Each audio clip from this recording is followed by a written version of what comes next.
we're so glad you tuned in tonight for Daryl's Little Corner. We'll be with you every Monday from 7 to 8. Tonight in the studio with me is Leon Wilson. Leon, welcome to Daryl's Little Corner. I'm so glad you came. Thank you very much. I appreciate it. I really appreciate you having enough confidence in me to come down here and talk to you I think we do great. and talk to all these people out here in TV land. Absolutely. Leon, where are you from? People are trying to figure out where they've seen you. I know they are. I know they are. Well, I've been everywhere. I'm kind of like Hank Snow, but I'm originally from Adamsville, Tennessee. I was born in Selmer, which is the county seat for the McNairy County. Uh-huh. And I was born August 30th, 1947. And to a Baptist, Free Will Baptist preacher. Really? Yeah. Oh, my. And, He was serious, wasn't he? oh, Lord.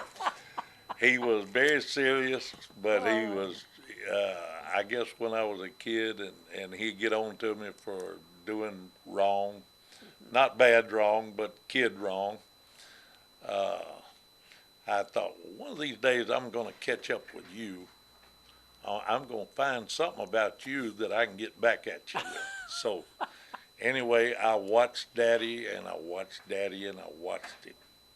I could not find anything wrong enough to get on to him about or come back at him with. So I'm not saying he's perfect, but I could not find enough wrong with him to get back on his case, and it wouldn't have worked anyway because he'd have killed me.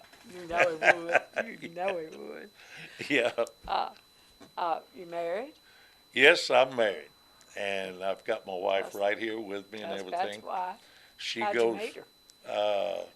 I actually met her at work at Kellogg's, and that's a long story too.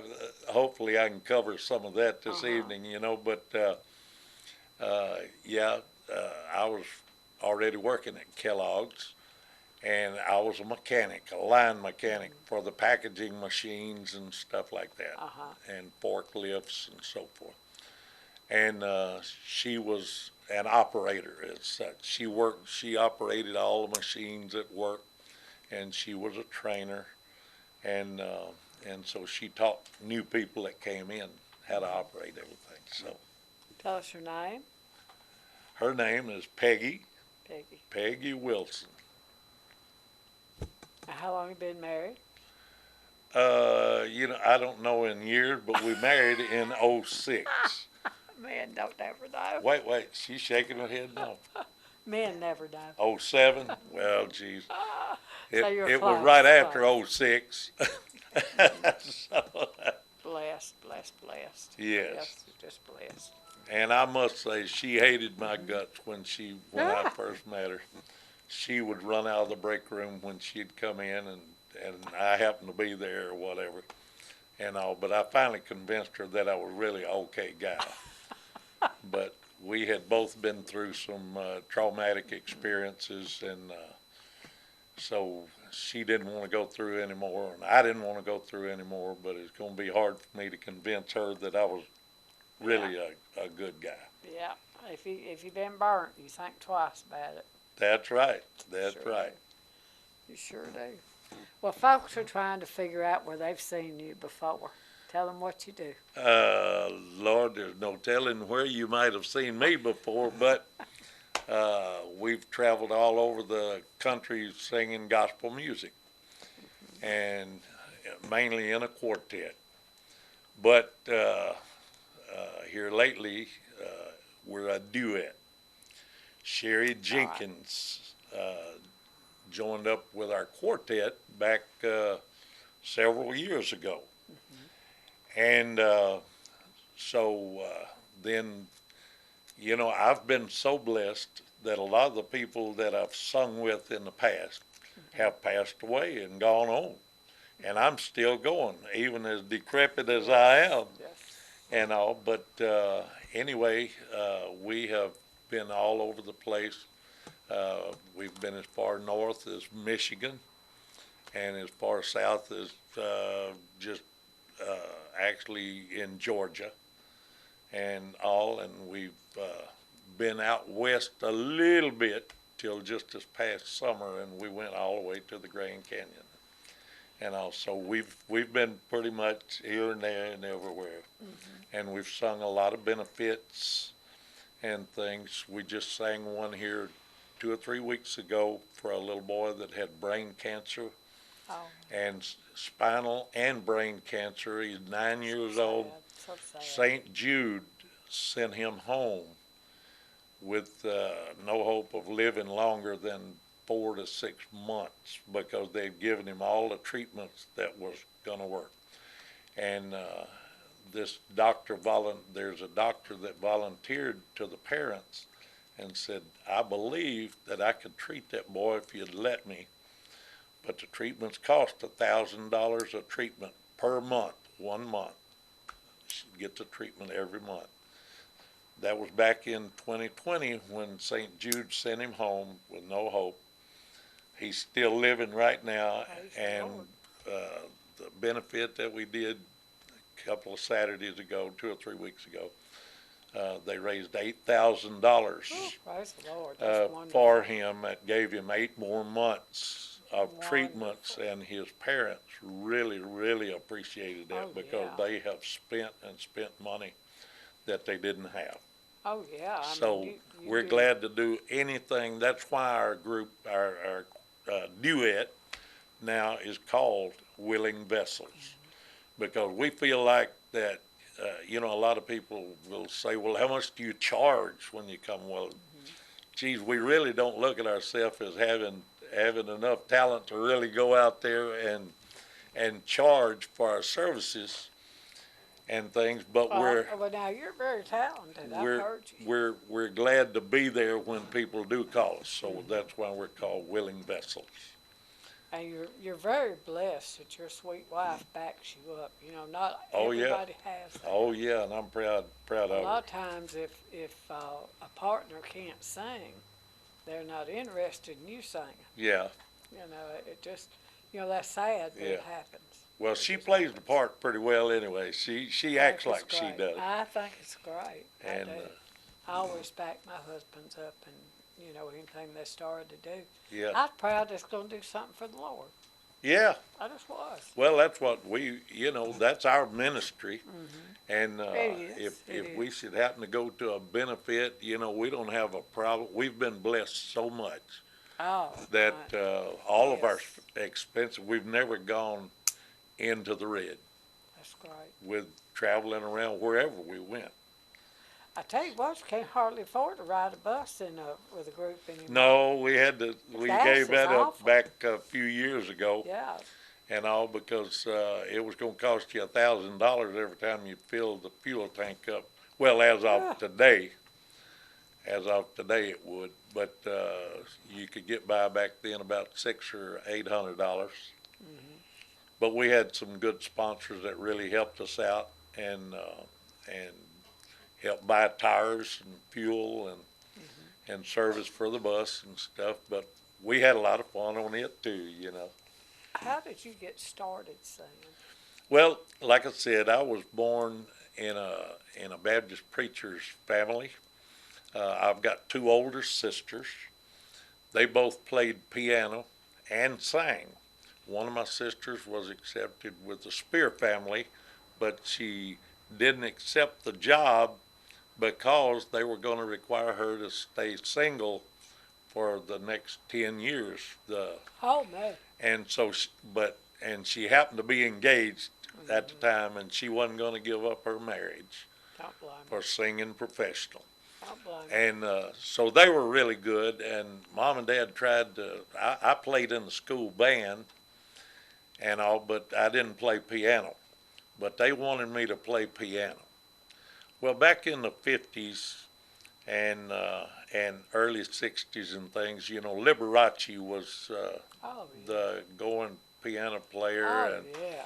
and with the Do that gowns, hands up. yeah, Oh, yeah. big gowns and feathers and things Yes. like that. Well, I'm not like some of these boys nowadays. I was a real boy, and I looked at stuff like that I really didn't want Wasn't macho. I wasn't macho if I played a piano No. or had to wear Don't blame feathers and things like that. I don't mean any harm against Liberace because he was a talented guy, but just wasn't my type, and I wouldn't study real hard. So I learned music, the do re mi's and things, but I didn't learn how to play piano well.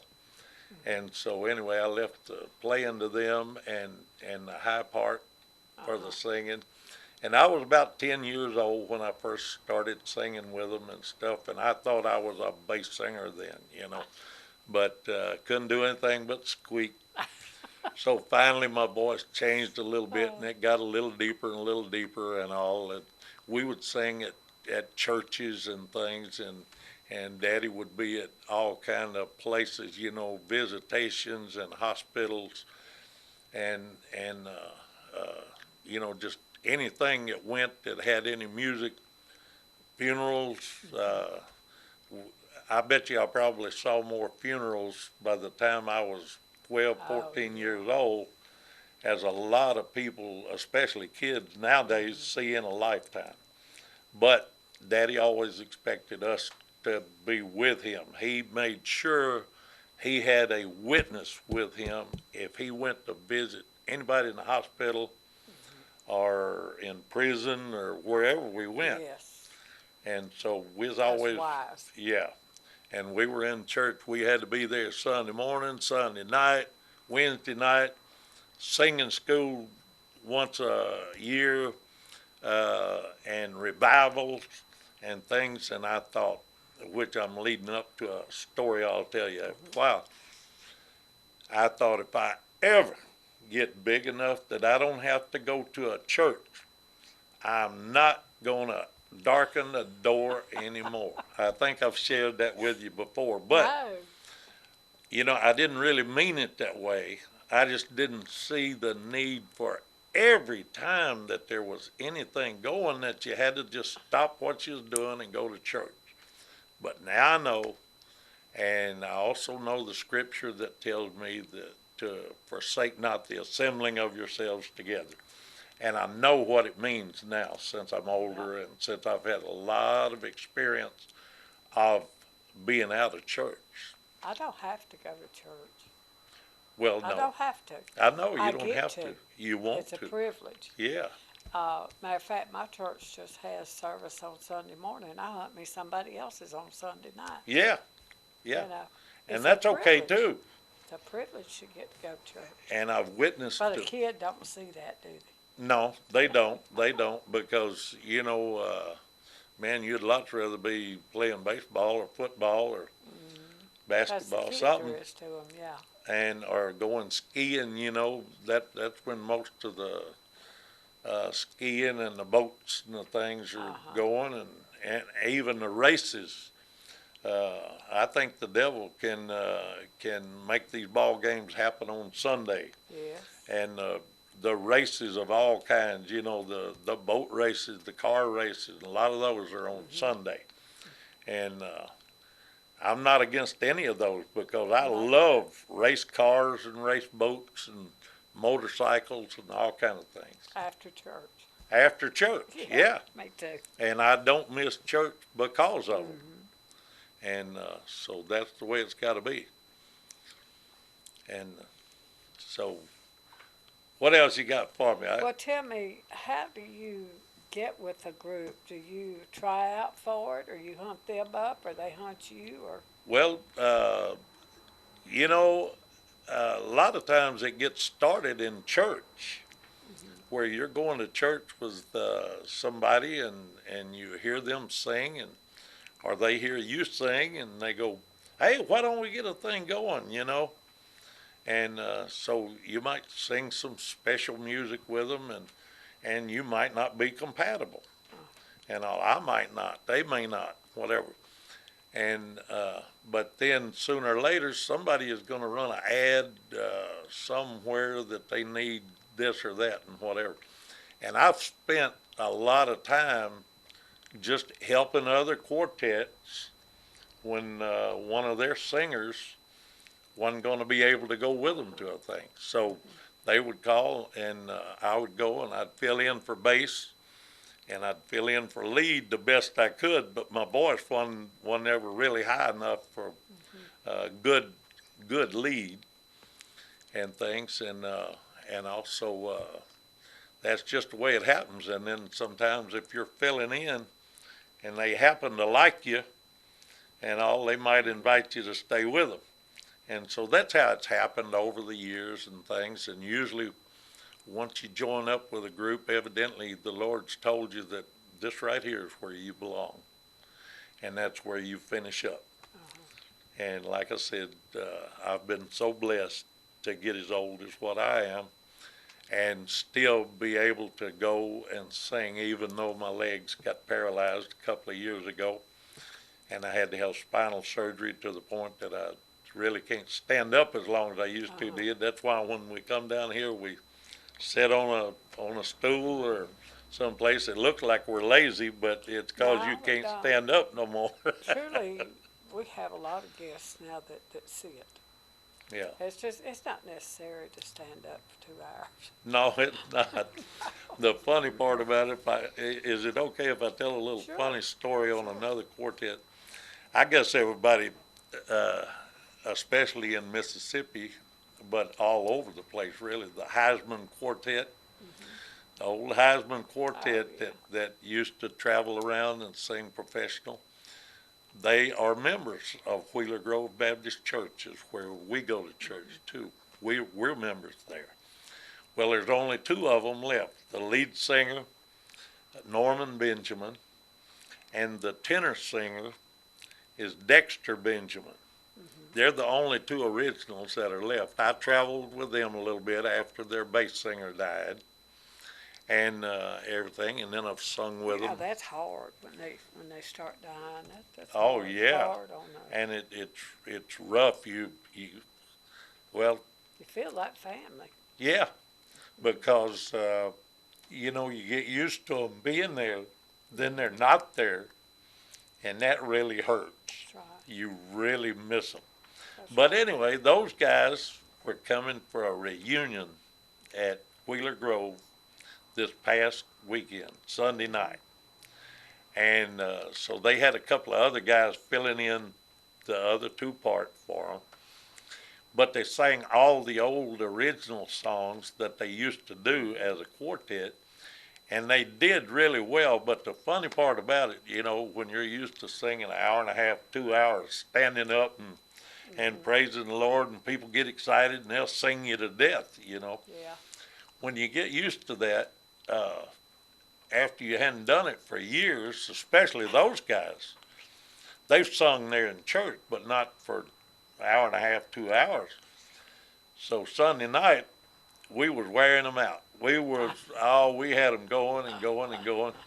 And they were both leaning up against the pulpit, and they were, They were. oh, Lord, somebody talk, I don't think we can make it. And so we got a big laugh out of that deal. I bet they were. Yeah, so anyway, they're a lot of fun. If you don't do something for a while, you kind of lose it. Yeah, I know. I was out with my husband sick for nearly 2 years. And then when I came back, I got 2 left feet. well, I've done everything backwards. There isn't anything I hadn't messed up yet. And truly, I've been doing this for like 20 years. yeah, You think you could just go back to it, but now you got to. you think You it's got like a polish it bicycle, don't you? Well, that's a story too. Oh, yeah? Yeah.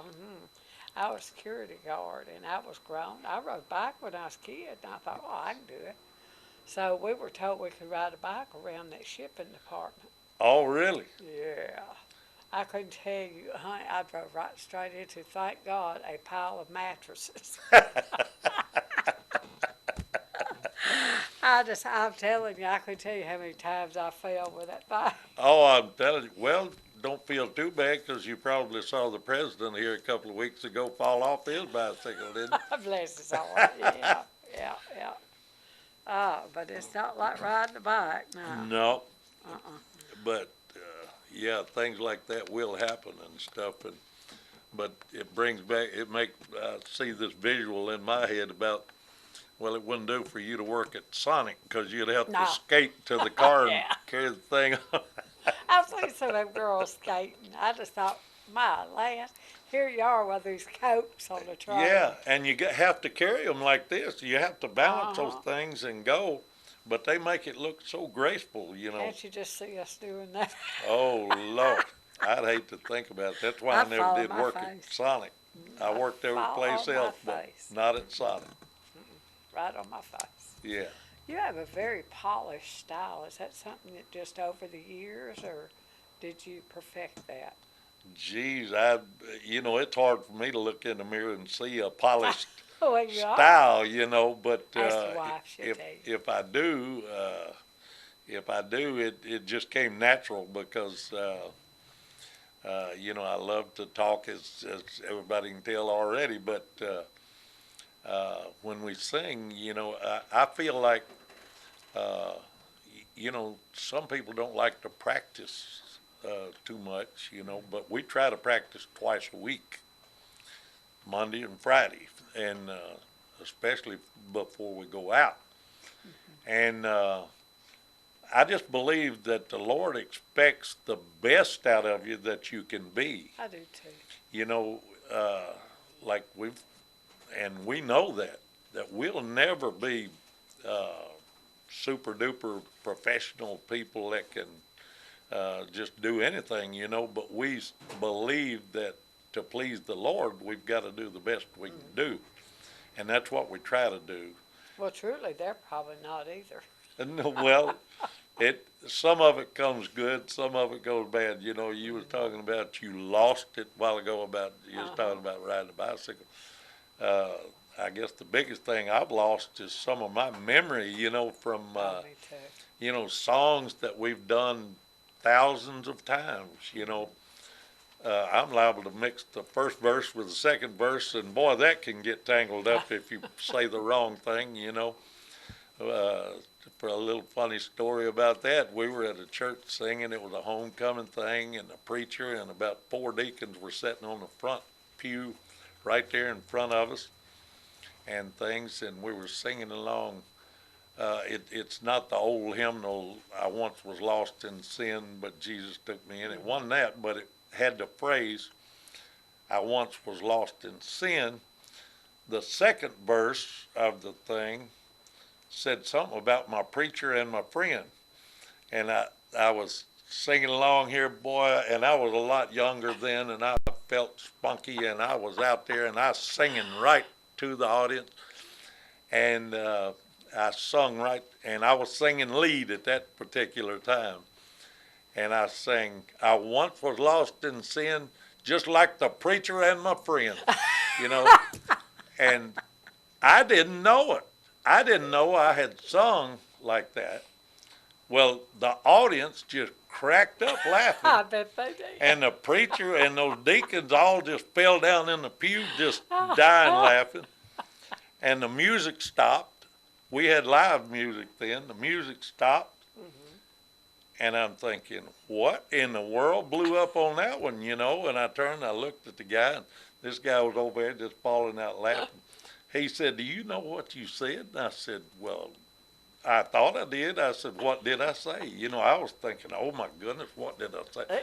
And he repeated it over again, and I said, well, okay, then let's start this over again. And I'm sorry, preacher and my friends, And it went right on, but you can really mess things up That's right. if you lose your mind. Absolutely.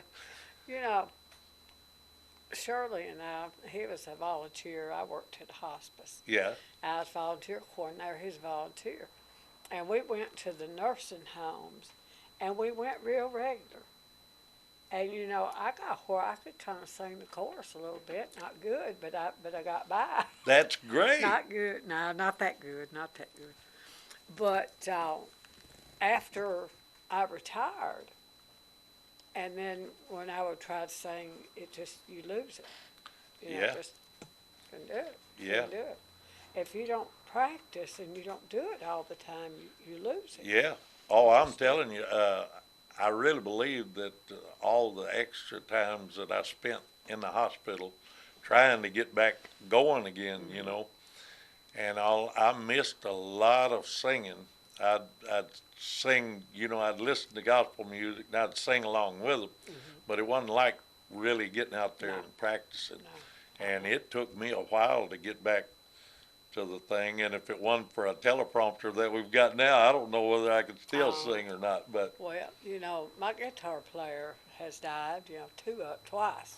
yeah, And singing with somebody else, even at the nursing home, you don't have to sound great. I mean, honestly. yeah. I mean, they're just so glad you came. Oh, yeah. And no. They love to be.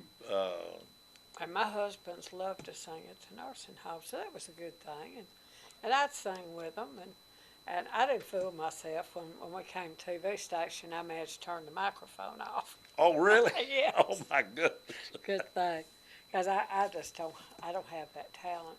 But when we weren't doing it all the time, you lose it, and it's not like you can just blend in with somebody else. No. It don't work that way. Now, a few weeks ago, I made a program with a lady, and she sings, and she insisted that I sing with her. I was horrible. Well, maybe not. Maybe not. You know, Yes, you might have terrible, been too terrible. hard on yourself. No, just But, honest, just honest. Yeah. But I had never sung with her before, and I hadn't sung in a long time. And you didn't know her way. And I didn't, some of it, I didn't even know the song. Terrible, terrible. Well, And we actually, appreciate everybody who did not turn it off. well, That was they're fun. probably really forgiving, you know. I enjoyed doing it. I And did. but if you're like me, I beat myself up all week long after I mess something up like that, and I work on it and I work on it. And the next time I go out, you know, I pray about it before we go out again, and say, Lord, I want you to help me get through that Get it particular right. thing that I really messed up last time, Yes. you know, Let and me all get it because. right. Yes. And talking about the people in the nursing homes and things like that, they enjoy company, like you said, do. just company. If you'll go and just hug their neck or shake their hand and sing a little song that they want you to sing, you know. And thank goodness they like to hear the old songs, and That's that's right. basically what we do now, you know. You don't do any of the new stuff. We do some new things, but and I'm not going to knock anybody that likes to sing contemporary. I just can't do it. I'm not geared right because I grew up in these country churches and things where you sing the do re mi's That's right. and you enunciate your words so that people can understand what you're saying. That's right. And that leads us into a new thing that we shared with some people in a church last night. Last night, that was Wednesday night, yeah. We shared this thing. There's a little young girl that we're trying to keep her in church. We're trying to invite her along with us every time we go. And she has gotten interested in singing. And so she mentioned, I would really like to go with y'all tomorrow night, meaning she was telling us that the first of the week, and sing a gospel song all by myself. And we said, well, that's great. What do you want to sing? And she told us the title to this song. Said it's a hallelujah song. And we thought, man, that's great. Well, where do we get the music? And she said, geez, I don't know, but I hear the Shrek singing this song. We go, oh, Lord, Shrek. And all I could imagine, a big green monster suit, you know, and all that.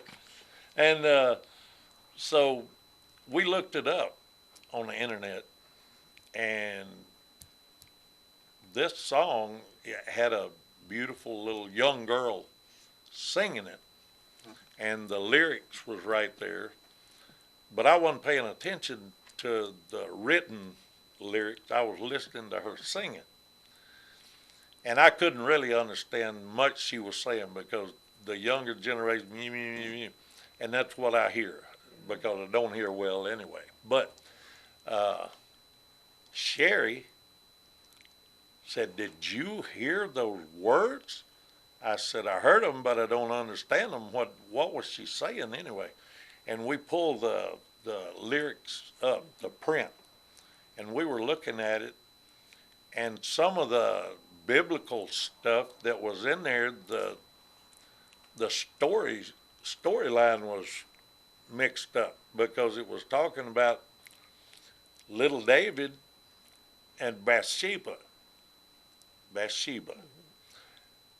But it was talking about Bathsheba saw Samson, the the strong guy, right? Yeah. Yeah.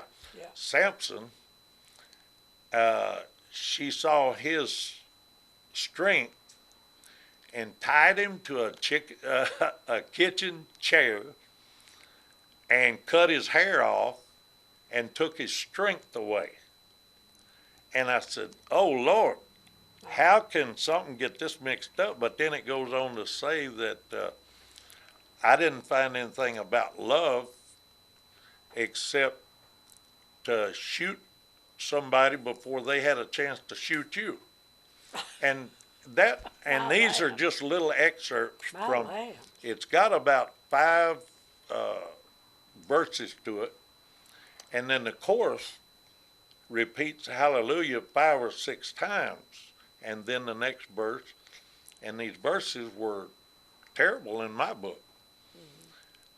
And we told the little girl, we said, "No, you're not going to go with us and sing that song." And she said, "Well, I was at a church the other night, and they were letting those 2 girls sing that song." And so I said, "Well, I don't know who it was or whatever, but we can't let that happen in our singing." So if it's not biblical and if it don't have spirit with it, I don't believe in singing it. Yeah. And I'm not going to say that that all of these songs are not spiritual or biblical Some of them are. or whatever. Yeah, some of them are.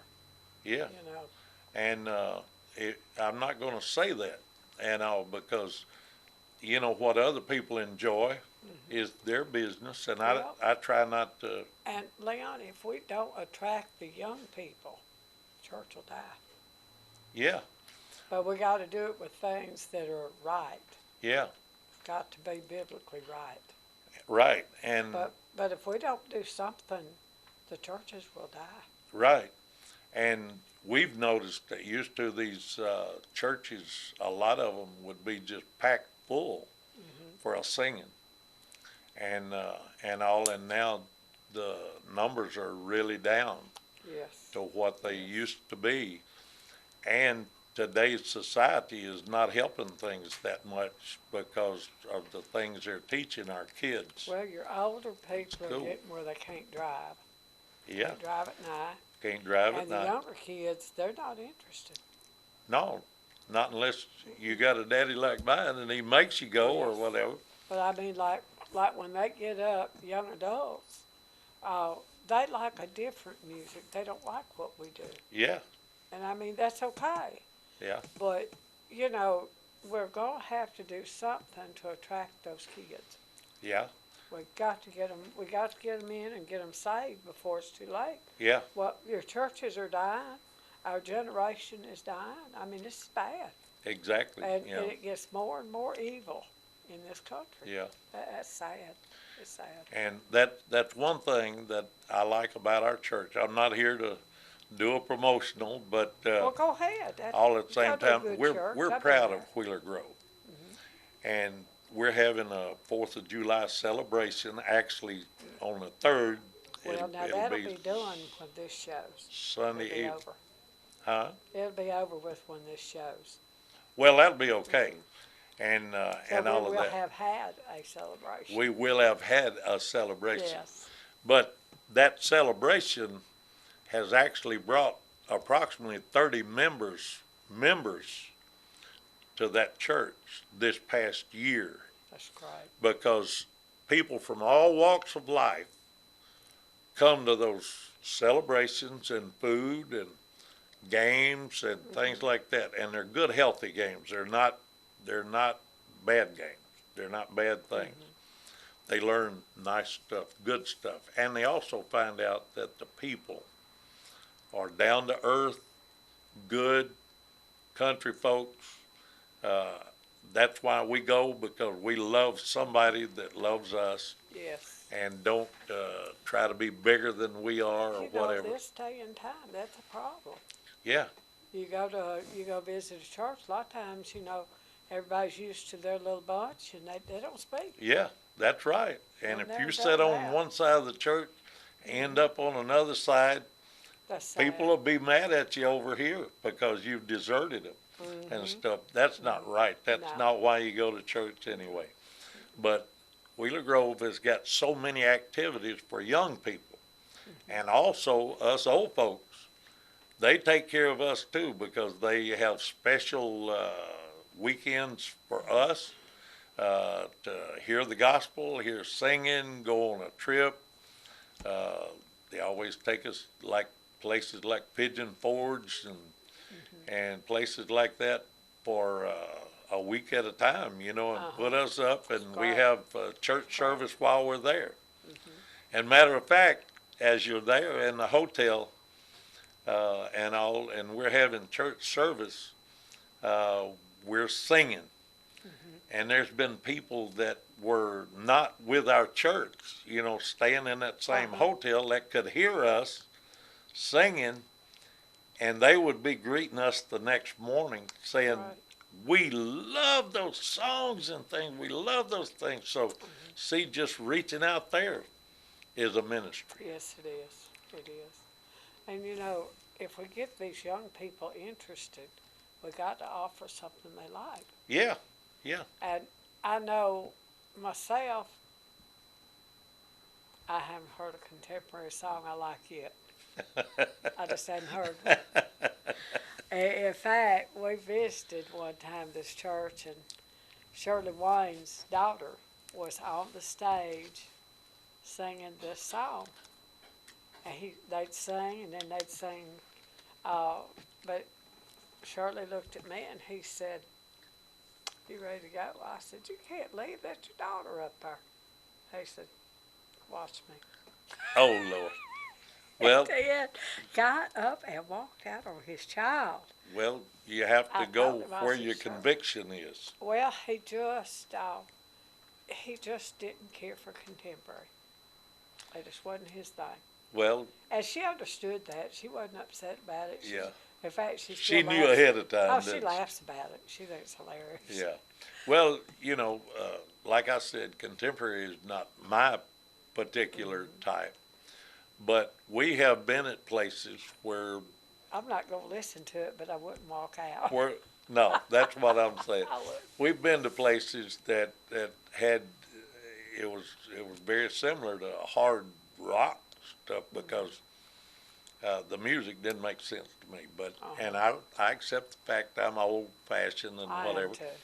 And all, but like you said, we were there, but we didn't leave.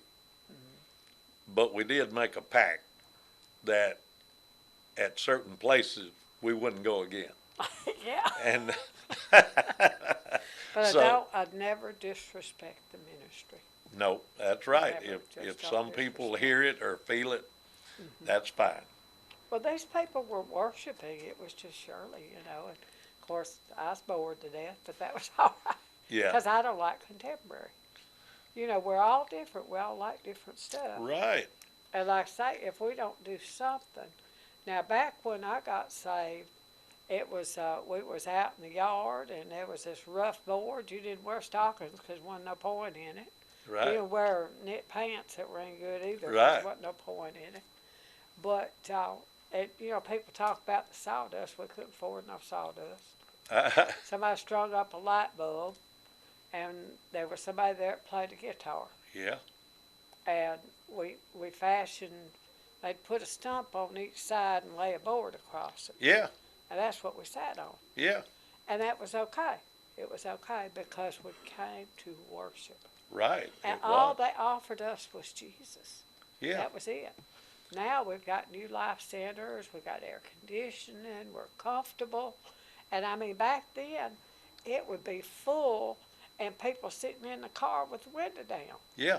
trying to hear, Trying trying to to get hear. closer. Yeah, right. And now you've got air conditioning, you've got new life centers, you've got ball teams, everything we can think of to interest people. Yeah, Can't get it back home. Something's wrong with that. yeah. Something's just wrong with Well, the Spirit has, we've gotten away from the Spirit. And if we had that Spirit and we bring that Spirit with us when we go in that church and all, the Lord will bless that no matter who don't come. And I heard a preacher in Savannah, Tennessee saying that he used to worry about how many, the people that didn't come. He said, but I learned over the years, don't worry about the people that didn't come. Just pray for them and worry about the people that did come and deliver that message to them. That's right. So I like his philosophy, And I believe you can, if it's true worship, you can worship in a desert. It don't matter Right. whether anybody else is interested or not, or you can still worship. Yeah. And if you can't, you need to hit the altar Yeah. again. Well, just like the Something's old wrong. song goes, made an altar out of a stump, That's right. and, That's right. and all. And It doesn't take a crowd, right. you know. And Okay. but I know exactly what you're talking about because we've been to brush arbor revivals and things where the men have gotten together and cut little trees down and put over the top. Yes. And like you were talking about the sawdust, if somebody had a sawmill, they'd bring a truckload of sawdust and put on the floor, and there's songs written about the old sawdust floor That's right. and That's right. stuff. But we're talking about being old folks and enjoying what we enjoy and things. But we went to a mega church that we really didn't know was going to be having service like they had. But we go to this thing and we're sitting right down front. I was always taught to sit just as close to the front as you could get, and we were doing that. And there was just hundreds of people, maybe thousands, I don't know. It was a huge church, a lot of people. And there was a lot of old folks like us. And when that music started, everybody stood straight up. And even the old folks that looked like they couldn't even walk were jumping up and down. And I thought, if they feel it that well right there, I want some of that. Amen. But the only thing is, I didn't get it yet. So You will. You will. I tell you what, you mentioned sitting in the front. People distract me. I like to. Now, the first time I visit your church, I'll sit in the back. I'm gonna feel it out and make sure I feel welcome. yeah, The next time I go, I'll be right there in front 2 or 3 pews, because people distract me. Now, some people don't have that problem, but I got one-track mind. I always have had. And somebody over there will say amen, raise their hand, and I'm like, look over there, or maybe I'm looking at the back of their hair, or, yeah. Or Their bald head, like mine. People kid me all the time about having a shiny little bald spot in my Yeah, head. but I do. I get distracted, so I sit up front for that reason. Now, I had a pastor one time. He fussed about people sitting in the back, which I don't. But he did. He said it's like you take a pan of cornbread and you pass it through the crowd and everybody breaks off a hump. Yeah, He said, all right, you pass that spirit through that crowd and everybody breaks off a hump. yeah. He said, when you get to the back, there's not much left. That's what he said. Well, But I don't know about that. that's one philosophy. Well, I know people that are very very precious Christians that like to sit on the back pew. I don't Yeah. know. I don't know. That's just what he said. Yeah. But myself, I like to sit in the front. And another thing, I'm like you, I can hear the best. I don't know, just lately I've got to where I have that problem. And I don't want to miss nothing. No, I don't either. If I take my gas and drive up there, now as high as gas is, I'm serious about it. I know that's right. We But drive if I spend my we drive gas, from Memphis to, well, actually Somerville, which is a suburb of Memphis, actually. Memphis has done moved all the way out, but it's not called Memphis right now. But that Somerville, it takes an hour and a half to get to church on Sunday morning. oh man, And so we stay there all day long. We go out to eat. They fixed us a place where we can come in the evening and sleep, take a nap between services, and we're there for Sunday night service unless oh man, bless your heart. there's someplace we're going. And then we drive back home after service. But that's because we were raised, like my dad pastored churches all over the place. Free Will Baptist renominated preachers every year. They had an election. If that preacher would agree to it, they could stay as long as people would have them year after year after year. And if somebody else came along that was more dynamic than that preacher, they would elect him, and this preacher would go some other place because there's always an association that was calling, okay, you're second fiddle to this one and this one, whatever. We lived all over the place when I was a kid. We kept the same home place and everything, but we would move to Memphis, Tennessee. We'd move to Murfreesboro, Tennessee. We'd sing all over. And I had a morning class at Memphis State on Monday morning at 6:00, and we would be in service in Florence, Alabama, till about 10:00 Sunday night, and then we were going to have to drive from there to Memphis. And I might get an hour or two sleep before I had to get up and be at Memphis State the next morning at 6:00. But that's just the way it was around Daddy's house. Oh yeah.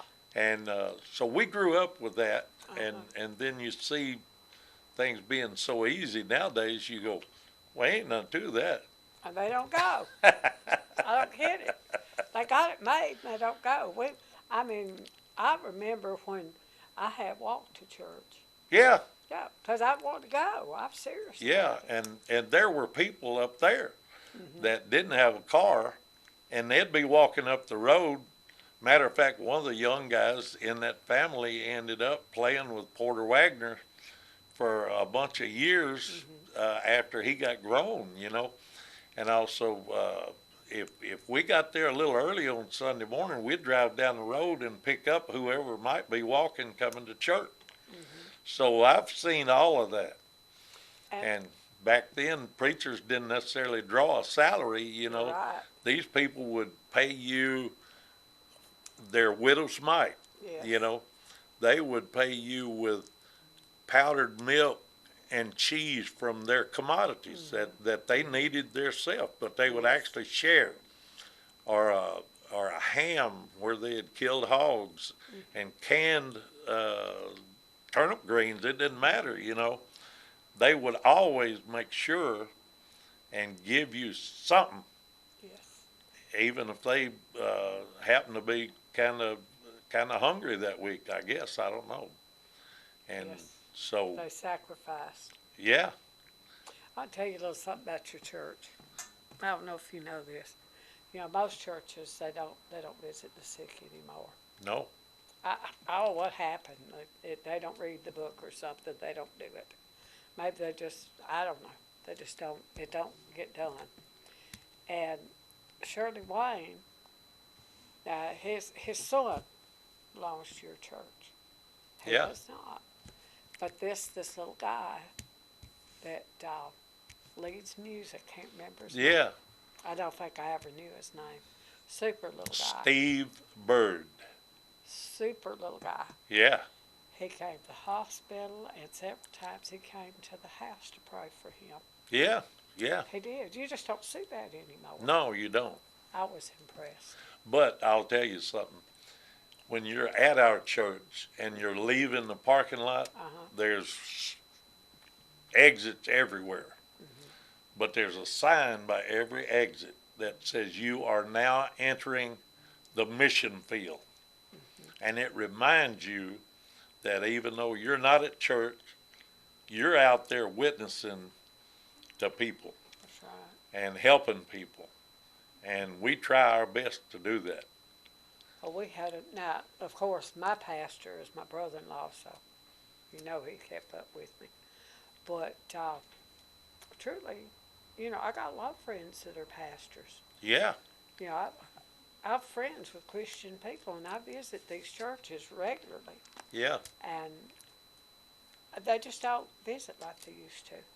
And then they wonder why the church is not growing. Right. You Right. know, people, we might do something right on and on and on and do one thing wrong, they're going to remember that. That's right. That's the way the world is. People will watch you once you get That's saved. right. People will watch you. Yes. And Yes, they and that was one of the things that, if you don't mind my talking about it today, No, I don't. Go ahead. that when I was younger, like I said, you know, I thought if I ever get out of this, I'm not going to just keep every time the door's open, but I'll do. But as time went on, you know, I got married, and I was very young. I was still in college, and then I went in the Marine Corps, and there was a lot of things happened there that boy. But I kept hearing the Lord talk to me, you know, and I was saved, but I was not where I should be in my salvation. I really wasn't, and I felt confident if I got killed that I was going to heaven. But as time went on, I was racing cars and motorcycles and things after I got out, and we were just having a big old time being married and had kids, and I had all that behind me, you know, the service and all of that. But I served my country well, and I did what I was told to do, and so. The Lord just kept talking to me because I still had the talent to sing, but I just, you know, I tried to mix it with all the other stuff, the racing and the No, you got to be dedicated. stuff. But Yeah. you've got to be dedicated. And so finally, you know, I threw in a towel and I said, I got to put all this behind me and all of that. And our family was not really raised right. Our first kids and all were not raised in church all the time. And, you know, they were everywhere too. They were enjoying life because it was what kids and young parents like to do. Ended up in divorce. Long story, but short story says we got a divorce because things weren't going well, and I won't go into no nasty details or anything. We got a divorce, and in 2006, I made her believe that I was actually a good guy, because I talked her into it. I had totally changed my attitude about this thing, and I said, Lord, out of my first paycheck, out of our first money that we ever make or whatever, the tithe is going to come right off the top of it. And we thought that we wasn't going to be able to afford a tithe. But like the Bible says, you give, and I'll pay you back, basket full, running over. and bless you. But you don't give because you expect it back. You're just going by what the Lord commanded you to do, actually, or laid out the rules for you to do. And so we honored that, and we honor it right now and give above and beyond our tithe. And we have been so blessed in our retirement from Kellogg's that we just look back on it and think, Lord, you have really blessed us out of this. And so living a Christian life is not hard to do once you surrender to the Lord. Paying your tithe is not hard to do once you promise the Lord. And of course he knows anyway, and all of that stuff that goes together. And so with a mixed family, the first family and this family here, we've got 4 boys and 5 girls. Oh, my. And so we know about raising kids. Yes.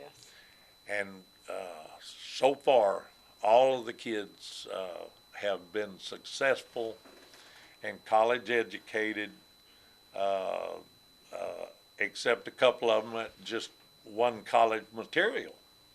But they've all had a good education, and they're all successful so far.